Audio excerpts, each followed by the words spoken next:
Vamos falar do rádio? Eu sou Rádio Futebol Clube desde moleque. Sou Pelé Futebol Clube desde moleque. Entendeu? Agora, o rádio é imortal, é maravilhoso. Estamos vivendo mais um momento de homenagem ao rádio. E o Salomão Esper é, sem dúvida alguma, o rádio mundial. Salomão Esper, que transmitiu corrida de biga lá em Roma com Cláudio Karsug e Wilson Fittipaldi. Foi zebra até, ele não era favorito, né, o meu caro Salomão? Bom dia, Mr. Rádio.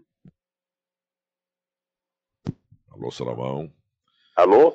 Alô, Salomão. Como é que vai? Eu preferia ouvir a sua voz com a mesma clareza que eu estava ouvindo no rádio, viu? Mas não pode deixar ligado para não ter algum problema de reverberação, etc., ou de delay, né? Microfonia. Então, eu gostaria de ouvir a sua voz com um pouquinho mais alto. Pois não. Tá vendo, Guilherme Herédia Simates? Ensina aí o moço, hoje observe. Fala aí com o Ricardo Moreira Garcia. Tá me ouvindo agora, Salomão Esper, esta lenda do rádio? Perfeitamente. Então é o seguinte, semana do rádio, dia do rádio, o ano inteiro é rádio, eterno rádio, maravilhoso rádio, que me inventou o microfone. Eu queria que você falasse com essas palavras lindas, né? Que você falasse do rádio, a história do rádio, a tua opinião, por favor. Bom, tanta gente já foi solicitado a falar do rádio, se ele correu riscos, se corre riscos, o que será do rádio no futuro, né? Atendendo a tudo que já foi falado, né? Que você já sabe, os ouvintes têm acompanhado tantas e tantas entrevistas que você colocou no programa. E, aliás, agradeço a você, porque essa já é, acho que, a quarta vez que Milton Neves me honra com essa convocação. A honra é nossa, a honra é minha. Obrigado. O rádio está aí impávido e colosso, viu? Não precisa nem dizer nada. As últimas manifestações políticas no mundo utilizaram o rádio, né, com uma amplitude tamanha, e parece que era uma novidade que surgiu e foi empolgando a sociedade. Aquilo que nós registramos nos primórdios, depois que o rádio se fortaleceu no número de rádios existentes na cidade, aqui em São Paulo, no Brasil e no mundo, passou a ser uma arma eleitoral importante. Nos Estados Unidos dizem que os candidatos utilizaram nos últimos pleitos, e Trump e Biden não escaparam disso, a televisão ficou em segundo lugar no tocante à audiência. A da audiência é uma palavra que está sendo utilizada agora para outras coisas. Você fala que o jornal teve grande audiência. Sim, mas como se o jornal falasse, né? E tem audiência também no Poder Judiciário, né? Tem audiência também no Poder Judiciário. Repetidamente falar grande audiência. Tá bom. Mas então você sabe melhor do que eu, porque você se utiliza do rádio muito mais até do que a TV, ou simultaneamente. Mas estamos falando do rádio puro, sem a ajuda da televisão. Você sabe quanto poderoso ele foi e quanto foi significativo na sua carreira, até que aí a televisão veio reforçar a sua audiência. Muito obrigado, Salomão Esper. Salomão, eu sei que precisaríamos de 10 horas para você responder essa pergunta, mas vamos resumir em alguns 5 minutos. Qual é que foi o momento mais importante, mais emocionante da sua brilhante carreira ao microfone? Escuta, repita a pergunta que de repente sumiu, ficou muito baixinho. O Ricardo Moreira Garcia, aperta o botão J3 vermelho, você está apertando o botão verde, não está certo. Está ouvindo agora, Salomão? Estou ouvindo. Então tá. Eu queria que você resumisse aí. Mantém a boca aí bem próxima. Pois não, mas ô Salomão, você é a própria história do rádio. E eu queria que você falasse pra gente qual é que foi o grande momento mais emocionante da tua carreira, marcante da tua carreira. Por favor, qual é que foi o momento? Nós devemos dividir em etapas. Eu tive momentos, antes, por exemplo, do Apollo 11, tive momentos que eu achei, puxa, isso aqui é a glória. A apresentação de Orlando Silva, na sua volta ao rádio depois de um longo período, deu essa emoção. A estreia do programa Torre de Babel, na Rádio Cruzeiro do Sul, comandado por Manuel de Nóbrega. Ficamos 2 anos juntos, até que ele foi para Nacional naquela época, hoje Globo, né? E a minha surpresa na estreia com o grande artista sertanejo Chico Carretel. Chico Carretel é nome artístico, dado por Menotti Del Picchia, porque ambos eram de Socorro. E o Menotti gostava do Chico Carretel, que era Durvalino Peluso. E você imaginou isso num programa sertanejo? Aí o Menotti Del Picchia mudou para Chico Carretel. E aí foi uma consagração. Como eu estou falando de coisa do tempo da Biga, que você referiu, que eu fui pilotando, é preciso explicar que o Chico Carretel também voltou para o rádio quando eu estava praticamente estreando na Cruzeiro do Sul, e depois de um concurso, eu e o Cícero Mota Peregrini, que você conheceu também, chegou até a comentar futebol. Então nós tivemos, na verdade, tantos episódios ao longo do tempo. Eu não posso destacar um, né? Eu acho que há muitos momentos, e eu não quero ser ingrato com os outros momentos que eu acho também fundamentais no campo da memória, na minha carreira. Muito bem. Agora, ô Salomão, eu ouço rádio desde os 8, 9 anos em rádio emprestado, né, Moçambique, ou na casa de amigos, porque eu não tinha rádio em casa. Entendeu? Mas então tivemos grandes momentos. Hoje, a prestação de serviço dominou o rádio jornalístico brasileiro. Antigamente era o disque-jockey que mandava aquele negócio todo. E quem inventou esse negócio de prestação de serviço brilhantemente foram 2 grandes jornalistas. Fernando Luiz Vieira de Mello, que eu conheci tão bem, trabalhei com ele 200 anos, e com o Alexandre Kadunk na Rádio Bandeirantes. Então, e aí, no entanto, nessa transição, teve a disque-jockey que não aceitava muito. O Barros de Alencar, que está no céu, marcou época na Rádio Tupi. Você falou aí da Apollo, né? Então, quando o homem foi à Lua, entendeu? E pisou a primeira vez um homem lá na Lua, e chegou um repórter da Rádio Tupi espavorido lá, falou, eu quero falar aqui, é importante. Eu falei, não, volta daqui meia hora, porque nós temos as 10 mais, e temos que tocar também Sérgio Reis, etc. e tal, grande cantor, meu amigo e tal. Então ele não quis deixar o repórter da Tupi falar que o homem pisou na Lua, o Armstrong. Tem isso também, né? Olha, foi um momento extraordinário, porque eu sei se eu já contei isso para você em outras entrevistas, com certeza, mas como vocês falam muito, a audiência do rádio é rotativa, espero que essa rotatividade estabeleça uma novidade para alguns ouvintes. A Voz da América resolveu colocar um brasileiro só, né? Uma rádio só, e com cadeia poderosa ou não, com muitas emissoras, escolheu a Bandeirantes. E a Bandeirantes me indicou. Então, era a primeira viagem internacional e eu fiquei preocupadíssimo, apesar de contente com essa escolha. Mas falei, o que eu vou fazer lá? Mas quando eu cheguei em Washington para integrar a equipe da Voz da América, eu fiquei ainda mais estupefato com o fato de que a equipe da Voz da América de brasileiros pareciam cientistas, viu? Que cuidavam de assuntos do espaço.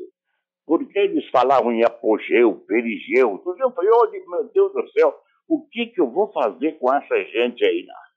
Mas, precedendo o lançamento da Apollo, fiquei lá 2 semanas passando boletins e ouvindo a equipe da Voz da América, dos brasileiros, do chamado Brazilian Branch, é o ramo brasileiro da Voz da América.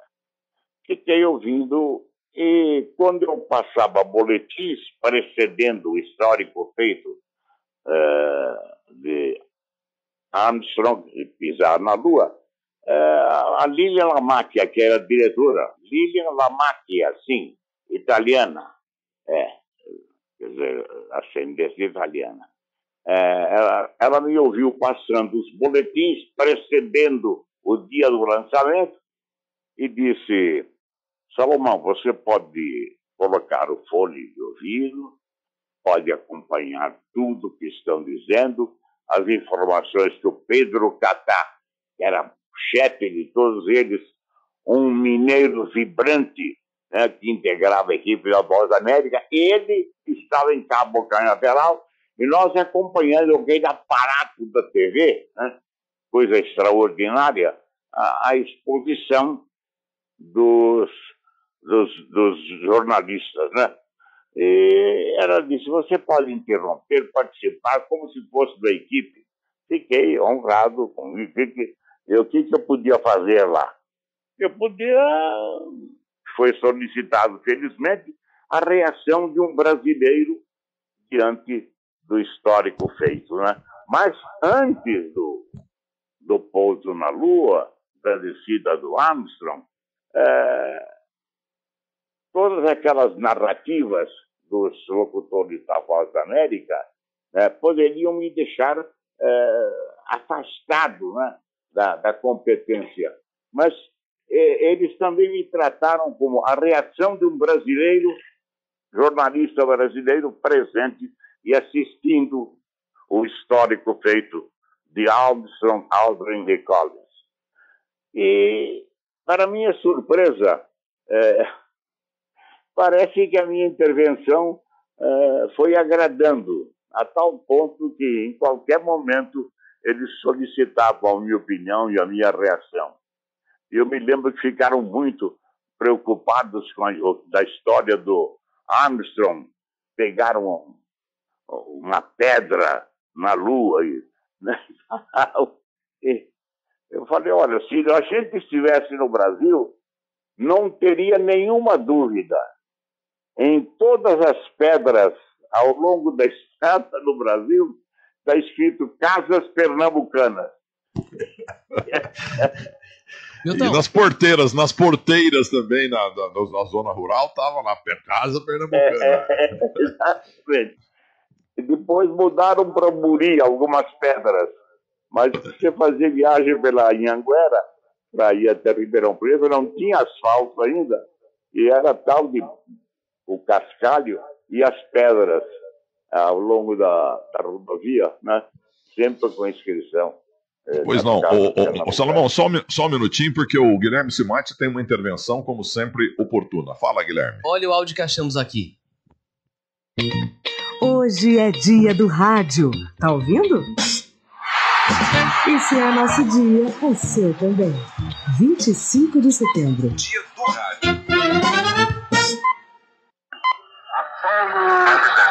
Na superfície da Lua, 14 segundos 13 e prossegue. 9, 8, 7, 6, 5, 4, 60 segundos.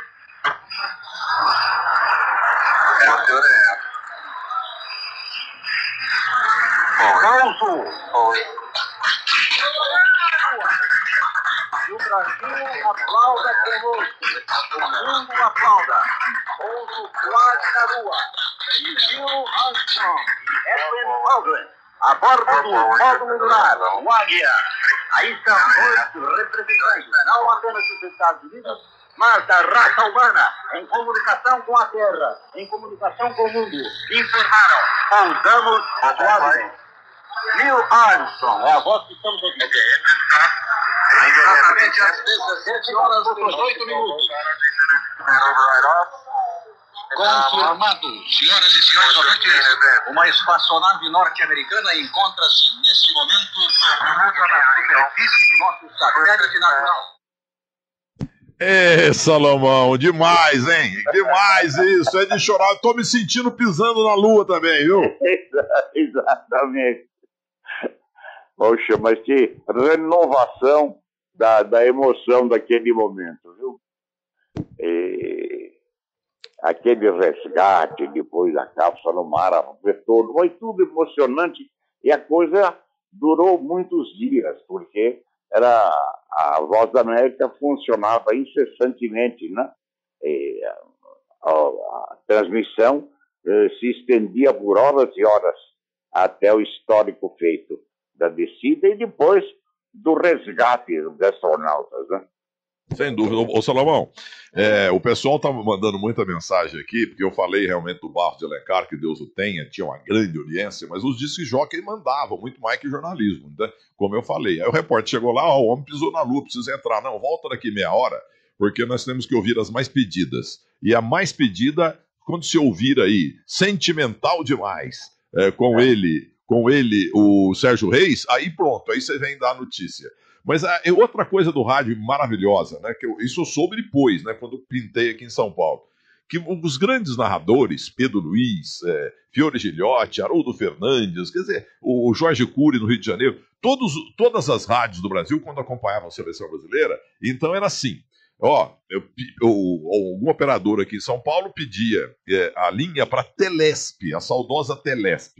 Então, olha, combinado, 4 da tarde aí, entendeu? Aí, anota aí, 4 da tarde aí, 3 horas, 1 da tarde aqui no Brasil. Então você conta até 5 e manda. Quando vê o relógio aí. E o sujeito começava a narrar. Muito bem, narrava, acabava o jogo, comentário, etc. No terceiro tempinho da época, que não era muito comprido. E aí iam pro hotel. Todo mundo ia pro hotel. Chegava lá para esperar um telegrama se chegou ou não a transmissão. Porque os caras ficavam sabendo depois no hotel. Porque muitas vezes eles transmitiram, não chegou nada, né, ô Salomão? Você lembra disso 1000 vezes mais que eu? Lembro perfeitamente. Olha, a transmissão em onda curta foi um feito. Quando o Edson Leite, empolgado, resolveu fazer a campanha do equipe brasileira do Vasco da Gama, deu para entender mais ou menos? Muito era bem. assim que chegava o som para a gente, e era empolgante. A fita azul, a portuguesa, e o Vasco da Gama numa excursão, quando ele tinha um esquadrão capaz de enfrentar os grandes times da Europa. Miguel Paulinho Belin, Néstor Orlando e Coronel. Esse time do Vasco, super campeão carioca de 1959. Mas o meu caro, o Agostinho, como é que é o nome inteiro dele mesmo, Ricardo Moreira Garcia? Só para provocar, o Agostinho Teixeira, não é isso?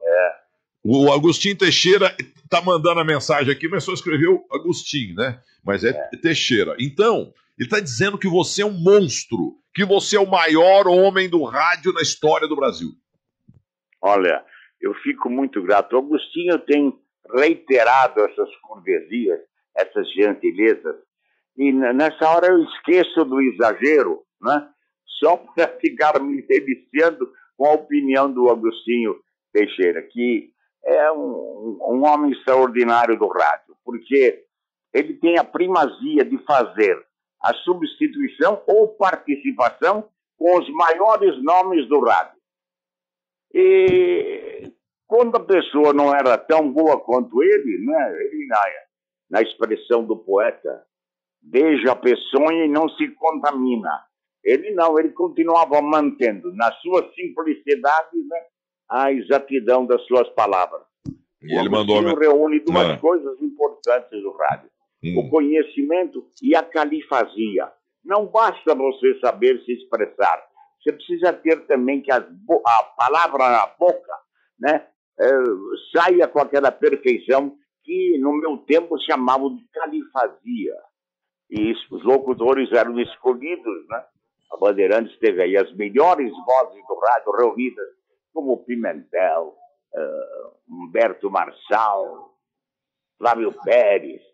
Ora, se você imaginar o que tem de bom no rádio, em matéria de vozes consagradas, elas estiveram aí na Bandeirantes. Principalmente no lançamento do jornal Primeira Hora. Está agora aí com 60 anos, né?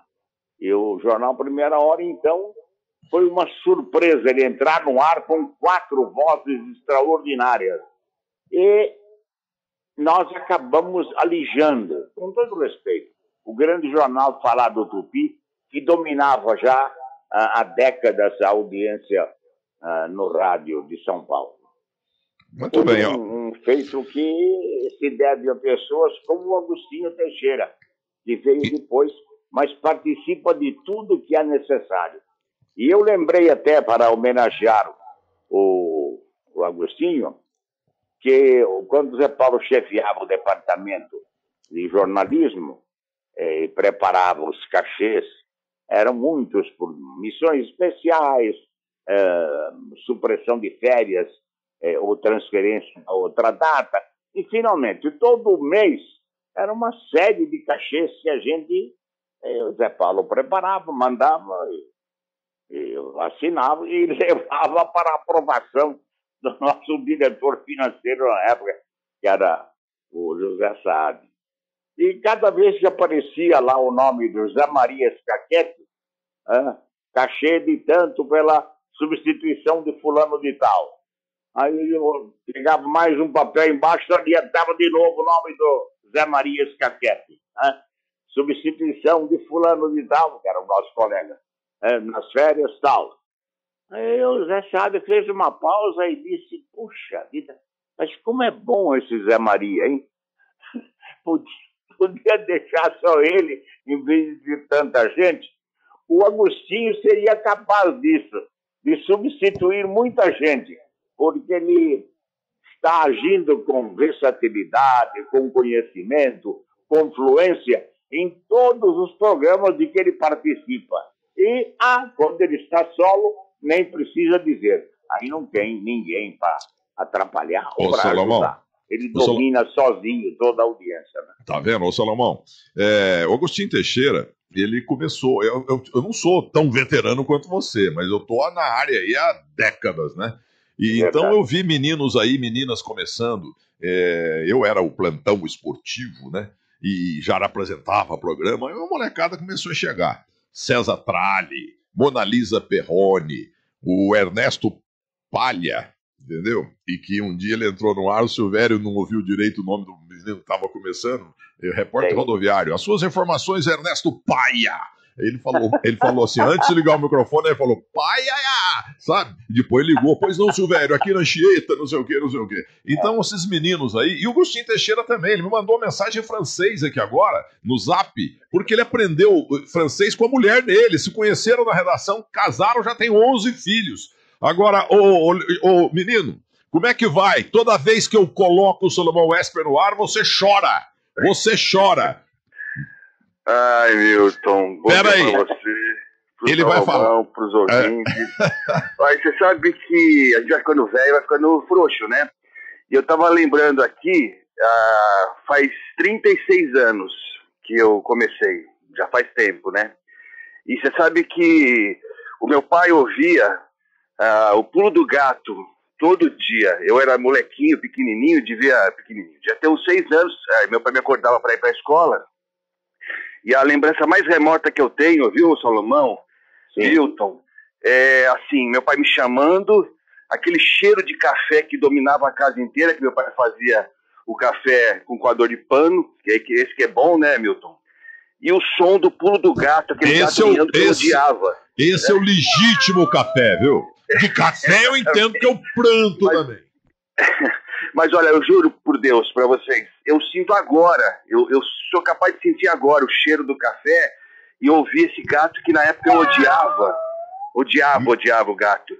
E aí, tempos depois, né, você vê como é que Deus é bom, né, como é que as coisas se encaixam mesmo. Eu fui me encontrar, né, com vocês aí, e antes disso, na época a gente não sabia qual era a fisionomia das pessoas, não tinha a menor ideia, né, você conhecia a voz e tal. E eu lembro, Milton, quando eu pisei na redação pela primeira vez, eu estava ouvindo as vozes e eu identificava as vozes. Falei assim, não é possível. Tá porque o Zé Silvério, se falar oi, você já sabe que é o Zé Silvério, né?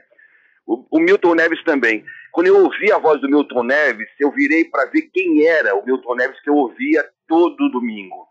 Então, assim, são coisas que marcam demais a gente e é incrível. Eu hoje paro para pensar e falo, nossa, como é que pode, né? Hoje estar conversando com o Milton Neves, com o Salomão Esper, com tanta gente boa.